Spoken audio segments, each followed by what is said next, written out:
Romanos, capítulo 9. Quem és tu, ó homem, para discutires com Deus? Porventura pode o objeto perguntar quem o fez: por que me fizestes assim? Versículo 20.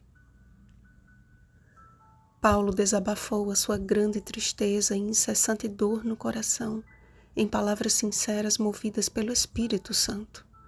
Como alguém que sentia profundo amor pelos irmãos, apelou aos judeus pela força de sua origem, que como israelitas possuíam as primícias da eleição de Deus. Discorrendo desde Abraão, evocou a aliança como uma dádiva dada a quem Deus aprouver ter misericórdia. O apóstolo usou diversos textos do Antigo Testamento que corroboram com seu pensamento. A rejeição de Israel não interferiu em nada com a justiça de Deus e com seus propósitos. Rejeitar a Deus acarreta consequências pessoais que definem o destino eterno de quem o rejeitou, mas em hipótese alguma podem frustrar os desígnios que ele estabeleceu desde a eternidade. Quando analisamos a história de Esaú e Jacó, percebemos uma nítida diferença entre os irmãos, não apenas no aspecto exterior, mas na vocação de cada um. Esaú era o braço direito de seu pai Isaque. Era forte e decidido, tinha porte de líder e grande influência sobre seu povo. Jacó, no entanto, era o queridinho da mamãe Rebeca. Era pacato e apreciava os cuidados domésticos. Sendo mais introvertido e um tanto inseguro, não era tão popular quanto seu irmão. Portanto, apesar da profecia referente à liderança de Jacó, aos olhos humanos, seria mais coerente confiá-la a Esaú. Mas o Deus que esquadrinha os corações nunca se engana, e Jacó assumiu o lugar que ele lhe designou como as primícias do Israel de Deus. Esta comparação feita por Paulo nos revela questões imprescindíveis para compreendermos que as promessas do Senhor são infalíveis e no seu devido tempo acontecem, quer o homem queira, quer não. Que diremos, pois? A injustiça da parte de Deus? De modo nenhum. E sim que Ele, sendo conhecedor do futuro, sabe exatamente a quem usar e como usar. Faraó foi o típico exemplo disso. Sua rebeldia não foi resultado do que Deus fez, mas as manifestações de Deus foram consequências de sua rebeldia.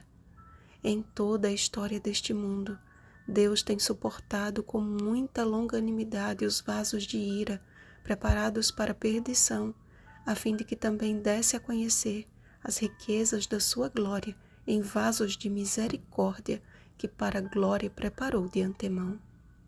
Porque a diferença entre o perverso e o justo só é notada quando colocados lado a lado. À semelhança de Esaú e Jacó, só existem dois grupos aos olhos de Deus: os ímpios e os justos, os bodes e as ovelhas, o joio e o trigo, as virgens nécias e as virgens prudentes. O sábio Salomão dedicou praticamente metade do livro de Provérbios para estabelecer essa divisão. A verdade de que Deus chama a quem quer e salva a quem deseja não indica uma suposta predestinação, e sim a resposta do Senhor às escolhas do ser humano. Pois quando olhamos para Cristo e sua vida dedicada a servir e amar uma humanidade que merecia morte, compreendemos que um alto preço foi pago e Deus não pode permitir que alguns o considerem de pouca importância. Para Israel, Jesus foi uma pedra de tropeço, mas todo aquele que nela crê não será confundido. Portanto, ainda que o número daqueles que se dizem cristãos seja como a areia do mar, o remanescente é que será salvo, porque o Senhor cumprirá a sua palavra sobre a terra cabalmente e em breve. Jacó possuía suas limitações e fraquezas. usou de mentira para tentar conquistar o que Deus já havia prometido lhe dar. Mas foi neste vaso de desonra que o Senhor viu a possibilidade do reavivamento e reforma. Jacó foi quebrado e refeito em vaso de honra, porque se entregou nas mãos do oleiro. Este é o chamado de Deus para cada um de nós hoje, como escreveu Ellen White.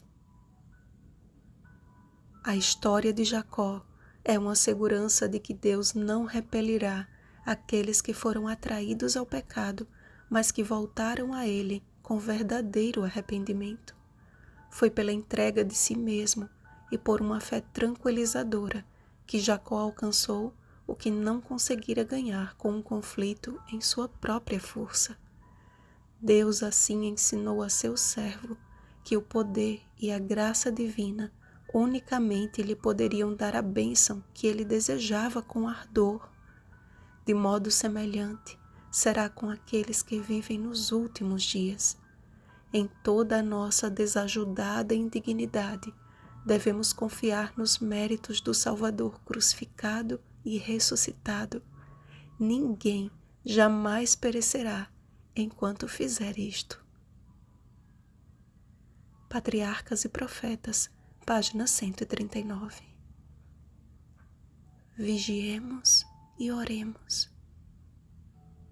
Bom dia, vasos de misericórdia. Oremos pelo derramamento da chuva serôdia. Oremos uns pelos outros. Rosana Garcia Barros.